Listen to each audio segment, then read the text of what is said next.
Bienvenue dans notre nouveau rendez-vous face aux Français. Bonsoir Bruno Retailleau.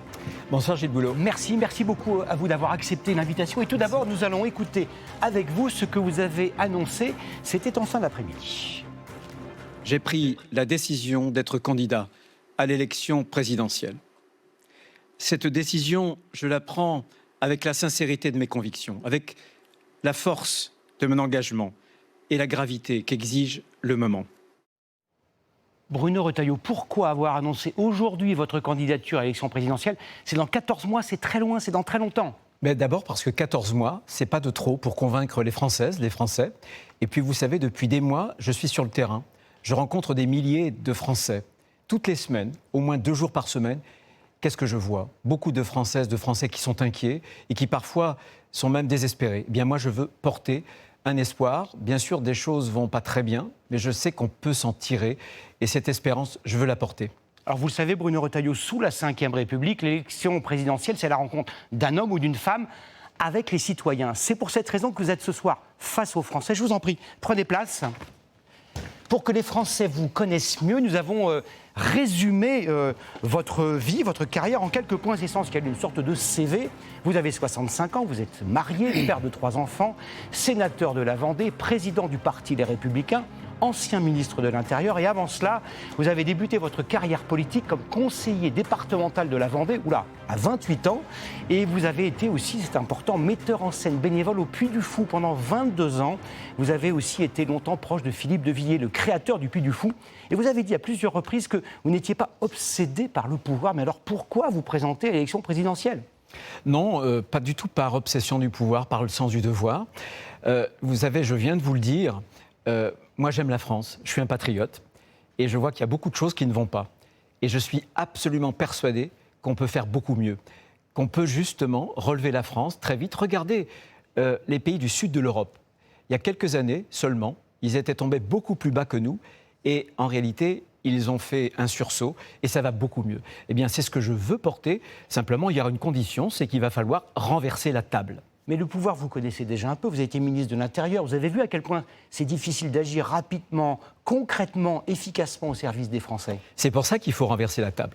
Parce qu'aujourd'hui, malheureusement, ça n'est pas le peuple qui gouverne. Trop souvent, ce sont des juges qui nous imposent leurs décisions et ce ne sont pas les gens. Je vais vous donner un exemple qui m'a beaucoup frappé, parce que quand je suis rentré au ministère de l'Intérieur, la jeune Philippine venait d'être violée, tuée par un clandestin sous OQTF. Et j'étais révolté, parce qu'on avait fait voter une loi pour que les individus étrangers dangereux, très dangereux, on puisse les retenir plus longtemps, pendant 7 mois au lieu de 3 mois. Et le Conseil constitutionnel a censuré ce texte, alors qu'il y a 14 ou 15 pays européens qui vont jusqu'à 18 mois. C'est révoltant.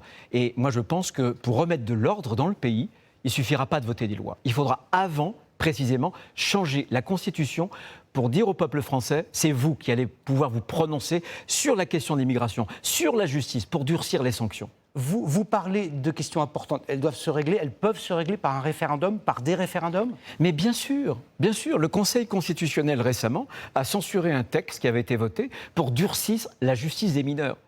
Pratiquement toutes les semaines, vous vous faites l'écho de ces jeunes qui tuent, qui blessent grièvement. Il y a un ensauvagement et il faut des sanctions. Or, le Conseil constitutionnel a dit récemment « Ah non, pas de sanctions, d'abord l'éducation ». Aujourd'hui, si on veut changer cela, la loi ne le pourra pas. Seul le peuple français, par le référendum, le pourra. Et donc, je changerai la Constitution. Vous parliez des Français, on leur a posé une question très simple. Quelles sont, à leurs yeux, les urgences, les choses les plus importantes qui doivent être faites avec le prochain président de la République, vous peut-être, ou un autre? Regardez. Alors moi, la priorité, ça serait la sécurité. On va dire l'emploi, surtout pour les jeunes. Il faut absolument que les hommes politiques travaillent sur le pouvoir d'achat. Moi, j'attends un renforcement de l'Europe. Pour moi, je vais faire attention à l'emploi, l'éducation, et, l'économie du pays. Pour moi, c'est plus le côté santé. Lourde tâche écrasante que celle que les Français réclament des politiques. Vous vous sentez à la hauteur des enjeux ? Moi, je porte des convictions que j'ai toujours portées. Et au ministère de l'Intérieur, justement, j'ai vu les blocages, ce que j'ai appelé l'impossibilisme. Et je sais très bien les verrous qu'il faut faire sauter. Je sais les textes qu'il faut faire voter. Je sais les décisions à prendre. Pour la prospérité d'abord, pour donner plus de pouvoir d'achat. Par le travail, parce que ce que l'on a fait depuis des années, on s'est endetté. On a vécu à crédit. Eh bien, moi, je veux être précisément le protecteur de la France des travailleurs et pas des profiteurs. Je veux faire en sorte que ceux qui vont travailler un peu plus puissent gagner beaucoup plus, jusqu'à 13 ou 14, un 14e mois par an, justement, parce que j'effacerai, à partir d'un certain niveau, on exonérera de cotisations sociales. Ce sera bon pour le salarié et ce sera bon pour l'employeur, pour la compétitivité. Et puis, pour ceux qui profitent trop souvent, je plafonnerai l'ensemble des aides sociales à 70% du SMIC pour qu'il y ait toujours un écart entre le revenu de la solidarité et le revenu du travail. Vous avez résumé tout à l'heure dans votre déclaration de candidature les piliers de ce que vous voulez faire. L'autorité, la justice, la sécurité, c'est formidable, c'est magnifique. Comment vous allez faire ? Eh bien, on va faire autrement. On va renverser la table. Je viens de vous le dire, sur la sécurité. Personne n'a osé faire ce que je veux faire, c'est-à-dire changer la Constitution française pour donner la parole au peuple, justement, par le référendum. Mais c'est aussi la fierté française. On a des réformes, des défis à relever. Et moi, je pense qu'on ne peut les relever que si on est fier de ce que nous sommes. Donc, il y en a marre, la repentance perpétuelle, disqualifier notre histoire, cette mauvaise conscience qu'on a entretenue. Moi, je serai le défenseur de nos coutumes, de notre mode de vie, de notre culture, de notre civilisation. Et surtout, je veux donner aux Français, aux jeunes Français, à aimer la France. Et il faudra, je pense, refonder l'école. Il y a quelque chose qui est très choquant, qui est même une honte. Est-ce que vous savez qu'aujourd'hui, l'école est devenue une machine à reproduire les inégalités, puisque la réussite des enfants, elle est indexée, elle dépend de la position sociale des parents. L'école républicaine n'est plus qu'un slogan. Et moi, je veux justement que l'école réussisse et donne à chaque enfant de France la possibilité de réussir dans sa vie. Dans votre camp, la droite, le centre, il y a d'autres candidats potentiels, eux aussi chefs de parti, Gabriel Attal, Édouard Philippe. Vous ne serez pas seul. Comme disait le général de Gaulle, ce n'est pas le vide, c'est plutôt le trop-plein. Que le meilleur gagne, ça a toujours été le cas pour les élections présidentielles. Moi, j'ai une conviction. Comment il va être départagé, le meilleur ? On verra. Je trace ma route. Je sais que mon projet correspond aux attentes des Français, à une large partie des Français. Moi, je ne ferai pas une politique pour des minorités ou pour des clientèles. Je ferai une politique pour la majorité nationale. Cette majorité nationale qui souhaite qu'il y ait moins d'immigrés en France, qui souhaite que la justice soit plus dure, qu'elle sanctionne, qui souhaite que l'école instruise. Et je suis sûr qu'il y a beaucoup de Français, au-delà même de ma famille politique, qui peuvent se retrouver dans ces convictions et dans cet espoir. Pour être tout à fait clair, vous avez plus de points communs avec Édouard Philippe, Gabriel Attal qu'avec Marine Le Pen, Jordan Bardella, Sarah Knafo ou Éric Zemmour. Écoutez, Marine Le Pen, elle est socialiste. Moi, je veux que la France se relève. Pour se relever, c'est par le travail et c'est certainement pas par l'assistance. Je me souviens quand on avait voté au Sénat les 15 heures de contrepartie pour le RSA, parce qu'une allocation, ce n'est pas un dû, elle avait refusé de les voter. C'est très différent. Moi, je veux que la France se relève, qu'elle soit debout, indépendante, souveraine. Donc, vous dites ce soir, quoi qu'il advienne, il y aura un bulletin Bruno Retailleau dans les urnes en avril 2027. Et un deuxième tour aussi, un bulletin. Au deuxième tour surtout. Mais vous n'accepterez pas une primaire. David Lisnard, qui s'est déclaré il y a quelque temps, qui n'est pas très éloigné de vos idées, dit non, il faut organiser une primaire. Écoutez, moi j'ai lancé un groupe de travail avec Gérard Larcher. Ils sont en train d'étudier cette question. Écoutez, moi je suis candidat, je me plierai aux règles, mais j'ai un projet, je sais qu'il est attendu et je sais que seul ce projet-là permettra de relever ma patrie, que j'aime, la France. Bruno Retailleau, voyons maintenant comment les Français vous perçoivent. Nous avons demandé à l'IFOP de réaliser un sondage pour TF1, LCI et Le Figaro. Voici les deux qualités qu'ils vous attribuent, qu'ils vous reconnaissent.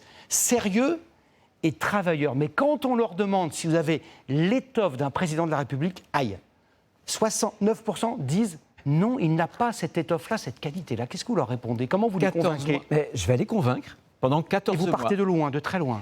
Oui, mais ce que je veux leur dire, c'est que moi, je ne tricherai pas, je ne ruserai pas. Je suis sincère, ils le disent, ils le reconnaissent, et je vais mettre sur la table ce que je ferai.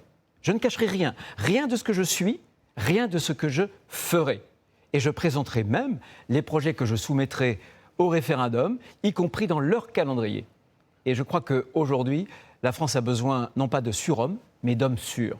Et dans ce même sondage IFOP, c'est très intéressant, on a demandé aux Français ce que vous incarniez dans la politique. Et parmi les traits qui ressortent, il y a la défense des valeurs traditionnelles. Est-ce que vous assumez cette image d'une France traditionnelle et qu'est-ce que ça veut dire concrètement? Moi, j'assume qu'on a des repères, qu'il faut conserver les repères. Et beaucoup de Français, de la classe moyenne notamment, Il ne faut pas croire que la classe moyenne, par exemple, n'est guidée que par son pouvoir d'achat, par l'intérêt, si j'ose dire, matériel. Les choses immatérielles, ça compte, nos valeurs, nos coutumes, je le disais. Je pense que j'assumerai précisément de défendre cette culture, ce qui nous constitue dans notre identité. Dans notre identité. On a une identité française et européenne d'ailleurs, qui n'est pas la même que les États-Unis, qui n'est pas la même que la russe ou la chinoise. Le monde est beaucoup plus beau quand il est colorié différemment. Alors, un peu plus problématique, pardon toujours de s'appuyer sur les sondages, c'est important. Ouais, je vous vois venir. Regardez, seuls 29% des Français disent Bruno Retailleau saura parler aux jeunes et il se rapproche des jeunes. C'est l'avenir, les jeunes. Si vous n'arrivez pas à entrer en contact avec eux, à les convaincre, votre sort sera très compliqué. Moi, je veux faire une politique pour tous. Je ne ferai jamais de jeunisme. Et ce que je veux dire aux jeunes, c'est que ça rime à quoi d'être le meilleur sur TikTok, sur Instagram, quand on prend des décisions qui vont plomber l'avenir des jeunes. Ce que je fais, vous savez, se déclarer à l'élection présidentielle, je ne le fais pas par envie. Je le fais d'abord, je vous l'ai dit, par sens du devoir. Je le fais pour eux. Parce que mon intime conviction, c'est que dans les générations qui se succèdent pour notre pays, vous savez, la France, elle a été bâtie par des générations précédentes, à la sueur de leur front, et parfois au prix du sang.